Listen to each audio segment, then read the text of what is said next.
हिमाचल प्रदेश के अंदर जो गहमागहमी देखने को मिली है, सरकार जो है गिरते गिरते बची है। कहा यह जा रहा है कि कांग्रेस पार्टी ने जो है भारतीय जनता पार्टी को उसके मुंह पे जो है उसी तरीके का जवाब दिया है जो भारतीय जनता पार्टी लगातार करती रही है। और दूसरी तरफ अखिलेश यादव को लेकर के लगातार चर्चाएं चल रही हैं कि सीबीआई ने जो उनको समन भेजा है उसके मायने क्या है चुनाव से पहले। हमारे साथ जो है खास अधिवक्ता शशि उपाध्याय जी मौजूद है, बनारस के रहने वाले हैं। वेशभूषा से थोड़ा लग सकते हैं कि हिमाचल प्रदेश के हों, लेकिन ये बनारस के रहने वाले हैं। तो यूपी में क्या राजनीति चल रही है उस पर चर्चा करेंगे, और हिमाचल प्रदेश में जो गहमागहमी देखने को मिला है आज तक भी उस पर क्या कुछ हो सकता है उससे बातचीत करेंगे। सबसे पहले आपका स्वागत है।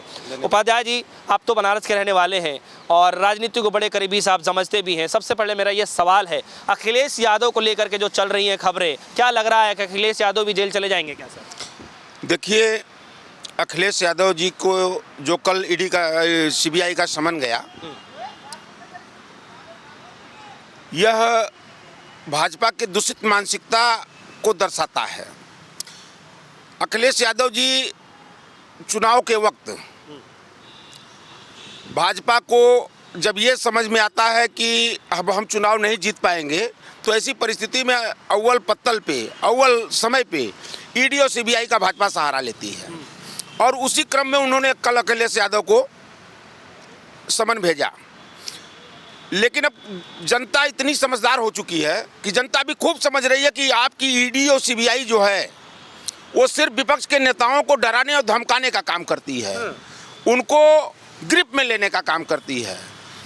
वो निष्पक्षता से उसका जो काम था, ये संस्थाएं बनाई गई थी, वास्तव में इन संस्थाओं को इसलिए बनाया गया था कि गलत और सही का मूल्यांकन करें और उसके बाद उसके ऊपर निष्पक्ष रूप से अपनी कार्रवाई करें।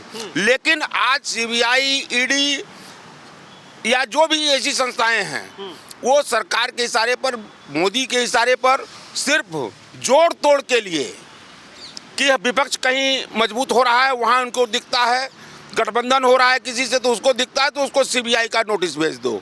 लेकिन मैं धन्यवाद देना चाहता हूं अखिलेश यादव जी को कि अखिलेश यादव ने जोरदार मुकाबला किया है, वो इनके समन से नहीं डरे हैं। और आज के समय, आज का दौर जो चल रहा है, ये सीधा संदेश है कि जो डर गया वो मर गया। मोदी जी से लड़ना पड़ेगा, इस तानाशाही सरकार से लड़ना पड़ेगा। अब कोई भी दल, कोई जो विपक्ष का दल है, उसको खुलकर सड़क पर अपने बात को रखनी पड़ेगी और इनके ईडी सीबीआई से एकदम नहीं डरने की जरूरत है, क्योंकि सीबीआई और ईडी का इन्होंने दुरुपयोग किया है हमेशा।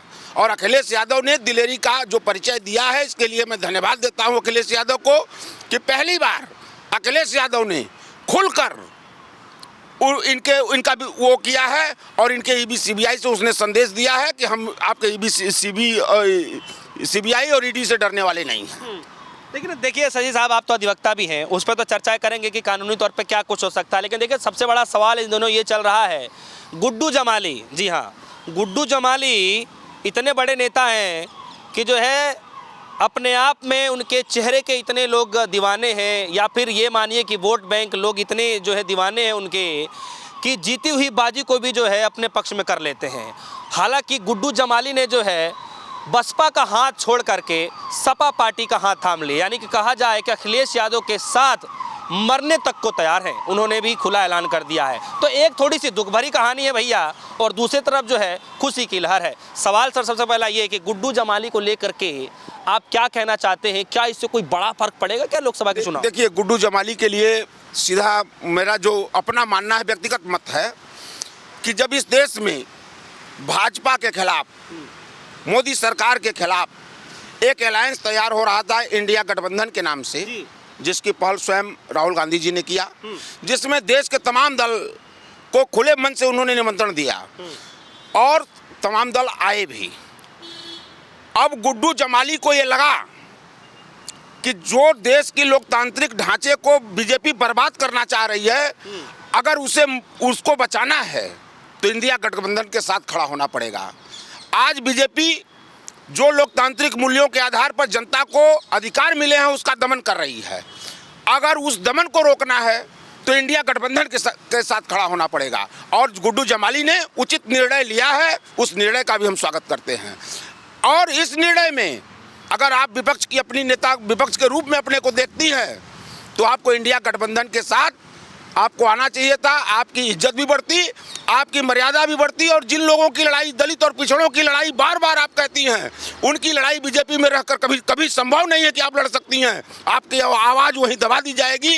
जिस तरह से इन्होंने अभी तक दलित पिछड़ों के साथ, वो कौन है जिसको घोड़ी पर चढ़ने पर ये लोग घोड़ी पर चढ़ने पर रोकते हैं, दलितों के साथ इन्होंने अन्याय किया है, वही भाजपा के लोग हैं। और उसके बाद भी अगर आप इंडिया गठबंधन में शामिल नहीं हुई तो गुड्डू जमाली को लगा कि मैं दलितों और अल्पसंख्यकों, मजलूमों, किसानों की आवाज़ को अगर बुलंद कहीं कर सकता हूं तो इंडिया गठबंधन के साथ रहकर कर सकता हूं। उस इंडिया गठबंधन के में उन्होंने सपा को चुना, सपा के साथ आए। स्वागत है, अभिनंदन है। लेकिन उपाध्याय जी, सवाल ये है कि ये जो सीबीआई ने जो नोटिस भेजा है चुनाव से पहले, क्या ये मात्र सुनियोजित है या ये पूरा प्रयोग? अच्छा, ये आप 10 साल क्या कर रहे थे? 10 साल आप क्या कर रहे थे? आपकी सरकार 2014 में बनी है। 2014 से अखिलेश यादव, राहुल गांधी के ऊपर भी इन्होंने अभी तक 5-5 दिन यहीं से ईडी ने बैठाया। क्या निकला? टाइफिस, कुछ नहीं निकला। तो आप ये इसका दुरुपयोग कर रहे हैं इन संस्थाओं का, और कहीं न कहीं भारत की जनता के नज़र में इन संस्थाओं का महत्व गिरा रहे हैं। लोगों को अब ये समझ में आने लगा है कि ये संस्थाएं सिर्फ सरकार के इशारे पर तोते की तरह, जब जिसको चुनाव के वक्त जिसको डिमोलाइज करना हो उसके खिलाफ एक नोटिस भेज दो। इतना दिन आप सोए थे? कहाँ थे आप? आपने अखिलेश यादव के खिलाफ कोई अगर इस तरह की केसेस थी तो आपने उस समय क्यों नहीं नोटिस भेजा? उनसे जवाब क्यों नहीं मांगा? जब इंडिया अलायंस का गठबंधन कर लिए, सीट शेयरिंग हुई है, तभी आपको क्यों वो नोटिस याद आई है? आप क्यों, किस बात का तनख्वाह लेते हैं सीबीआई महोदय के, सीबीआई के अधिकारी लोग? आप सोए रहे इतना दिन? सवाल तो यही कह रहे ना उपाध्याय कि राहुल गांधी जी की यात्रा जहाँ जहाँ से निकलती है वहाँ से खेल बिगड़ता हुआ चला जाता है।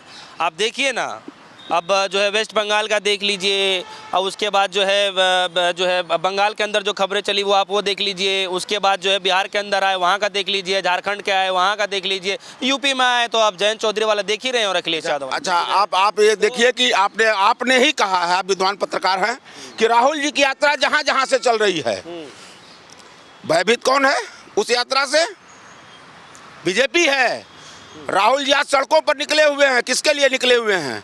किसानों की बात कर रहे हैं, नौजवानों की बात कर रहे हैं, बेरोजगारों की बात कर रहे हैं, महिला उत्पीड़न की बात कर रहे हैं। तो ये कहीं न कहीं भाजपा को ये लग रहा है कि अब तो ये नेता सड़क पर निकलकर ये बात करने लगा है, जनता इसके पक्ष में जा रही है। तो आप डिस्टर्ब करने का प्रयास करते हैं। आप कुछ चुनिंदा लोगों को, संघी मानसिकता के लोगों को, राहुल गांधी के उस हजारों लाखों की भीड़ में 4 लोगों को भेजकर आप ये सोच रहे हैं कि मैं राहुल गांधी की आवाज़ को दबा दूंगा, कांग्रेस की आवाज़ को दबा दूंगा, कांग्रेस की विचारधारा को दबा दूंगा। तो है मोदी जी, यह 3 काल में संभव नहीं है। कई जन्म आप ले लेंगे और संघी विचारधारा इस देश पर थोपना चाहेंगे, तब भी यह संभव नहीं होगा, क्योंकि इस देश की आवाम, इस देश की जनता एका में विश्वास रखती है, विकास में विश्वास रखती है। इस बात को शशि उपाध्याय जी कह रहे हैं, जो खुद बनारस से आते हैं, मोदी जी के संसदीय क्षेत्र से आते हैं। क्या मोदी जी के संसद, उनके मोदी जी के नाम बनारस बैनामा है क्या? नहीं, बनारस बैनामा है। अरे आप नफरत की दुकान खोले हुए हैं, उस नफरत के दुकान में आप गए, जनता के साथ झूठ बोला, बनारसियों के साथ झूठ बोला।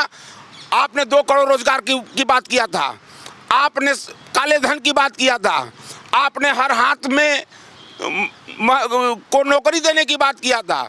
आपको इन मुद्दों के आधार पर बनारस के लोगों ने चुना है।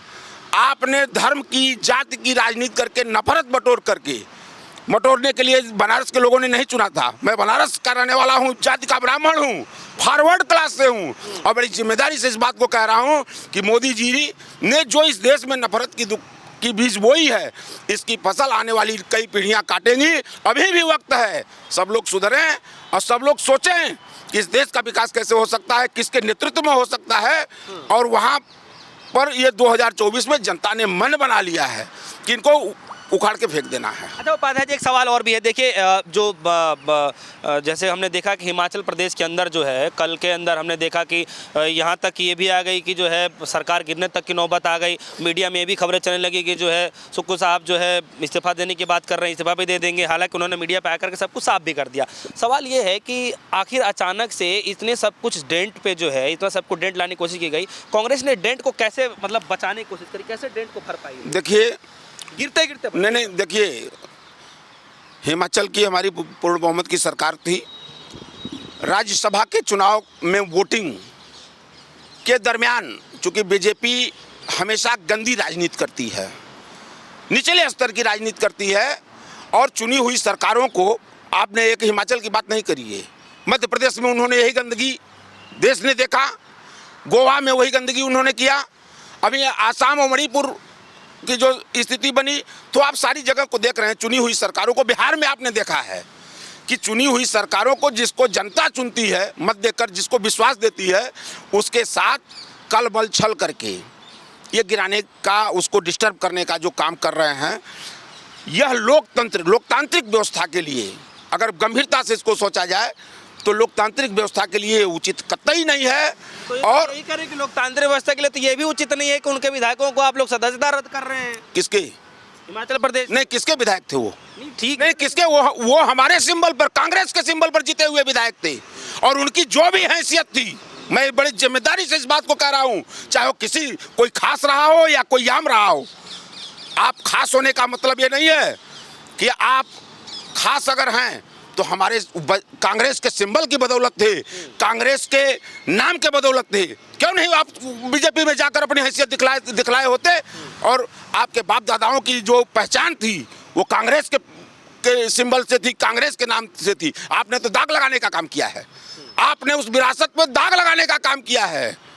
और ये देखिए, सरकार आए जाए अलग विषय है, ये तो लोकतंत्र में चलता रहेगा, लेकिन आप जिस विचारधारा के पोषक हैं, जिस विचारधारा के अनुयायी रहे हैं, आपके पूर्वजों ने उस विचारधारा को लंबे समय तक उसको चलाया है, सरकार बनाया, मुख्यमंत्री पद का एक बार नहीं 6 बार मुख्यमंत्री बनने का उस परिवार को कांग्रेस ने वो महत्व दिया था। लोकतंत्र लग गया है, अब राजाओं का ये दौर नहीं है, लेकिन उसके बाद भी आपको सम्मान देने का पार्टी ने काम किया था। तो आपने तो स्वयं में दाग लगाया है, अपने दामन में दाग लगाया है। तो पता जी कैसे पॉसिबल हो पाता है कि कांग्रेस के पास इतने विधायक होते हैं और विपक्षी पार्टी जो वहाँ पे बीजेपी रही है उनके पास मात्र 25, और फिर भी देखिए गेम हो जाता है। देखिए एक चीज़ बताएं आपसे, सत्ता का दुरुपयोग, चूंकि कांग्रेस पार्टी एक ऐसी पार्टी है, उसने इस देश की आज़ादी के बाद, चूंकि बहुत लंबी लड़ाई लड़के इस देश में आज़ादी लाई थी कांग्रेस, बहुत लोगों उसमें शहीद हुए, जेल गए, यातनाएं सही, तब यह देश आज़ाद हुआ था।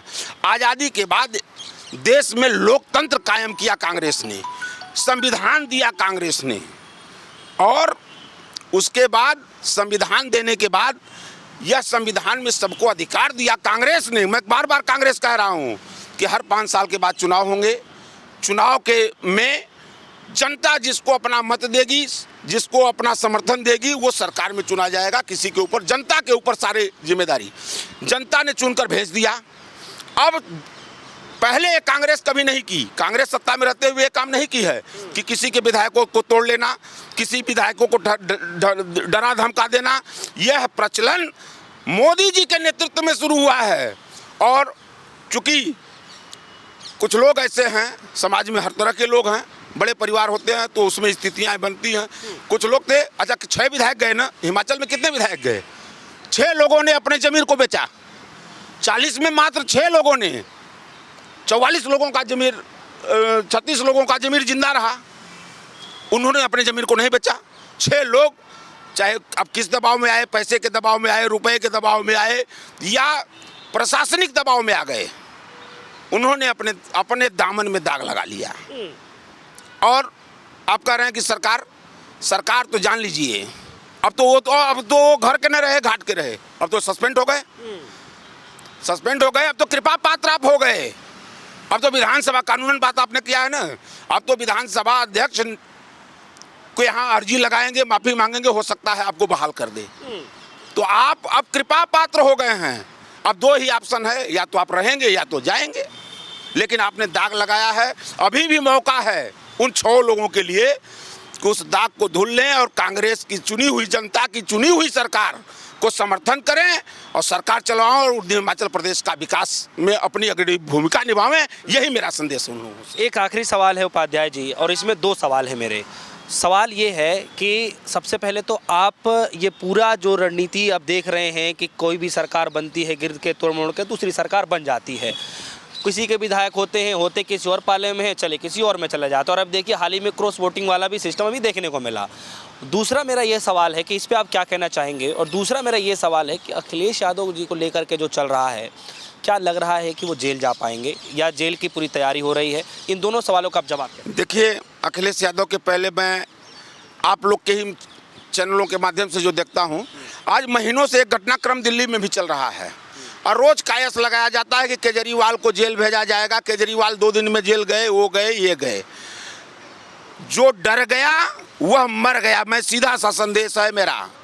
और अखिलेश यादव को इस समय जो उन्होंने नोटिस दिया है, यह कहीं न कहीं उनकी हताशा और निराशा इसमें झलकती है भाजपा की, और जनता में इंडिया गठबंधन के प्रति एक आत्मविश्वास जगा है। और ये जनता देख रही है कि भाजपा ये कुकृत सिर्फ और सिर्फ हम सत्ता में 24 में हेन केन प्रकार हेन बन जाएं रहें इसलिए कर रही है, और इसका बहुत बड़ा नुकसान अब होने जा रहा है इंडिया भाजपा को।